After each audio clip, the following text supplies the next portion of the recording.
नमस्कार मित्रों, सभी को राधे राधे। आजकल मनुष्य पर कभी भी कोई विपत्ति आती है तो वो दुनिया के पीछे भागता है, अपने रिश्ते नातों के पीछे भागता है। वो भूल जाता है कि उसका एक भगवान भी है। वो उसके शरण में क्यों नहीं जाता। वो जब पूरी दुनिया से थक हार जाता है तब वो भगवान की शरण में जाता है। ऐसा वो क्यों करता है, आइए जानते हैं द्रौपदी और उत्तरा के बीच का एक वार्तालाप। एक बार अभिमन्यु की पत्नी उत्तरा महल में झाड़ू लगा रही थी तो द्रौपदी उसके समीप गई।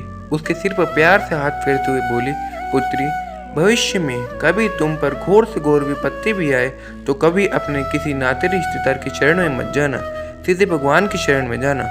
उत्तरा हैरान होते हुए बोली, आप ऐसा क्यों कह रही है माता?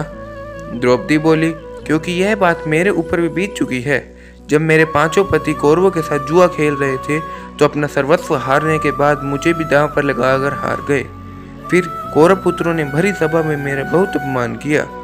मैंने सहायता के लिए अपने पतियों को पुकारा मगर वो सभी अपना सिर नीचे झुकाए बैठे थे। पितामह भीष्म, द्रोण, धृतराष्ट्र सभी को मदद के लिए पुकारती रही मगर किसी ने भी मेरी तरफ नहीं देखा। वह सभी आंखें झुकाए आंसू बहाते रहे। सबसे निराशा होकर मैंने श्री कृष्ण को पुकारा। तब श्री कृष्ण तुरंत आए और मेरी रक्षा की।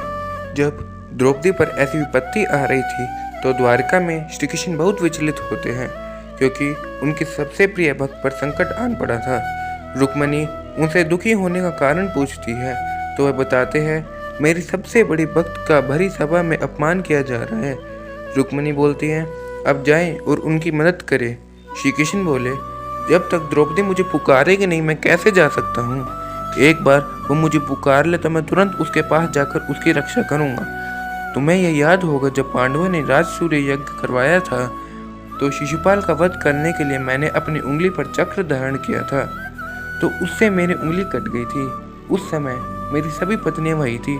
कोई वैद्य को बुलाने भागी तो कोई औषधि लेने चली गई मगर उस समय मेरी इस भक्त ने अपनी साड़ी का पल्लू फाड़ा और उसे मेरी उंगली पर बांध दिया। आज उसी का ऋण मुझे चुकाना है, लेकिन जब तक वो मुझे पुकारेगी नहीं मैं कैसे जा सकता हूँ। अतः द्रौपदी ने जैसे ही भगवान कृष्ण को पुकारा प्रभु तुरंत ही दौड़ गए। ऐसे हैं हमारे भगवान, बस एक बार भाव से आप पुकारो तो सही, वो तुरंत चले आते हैं।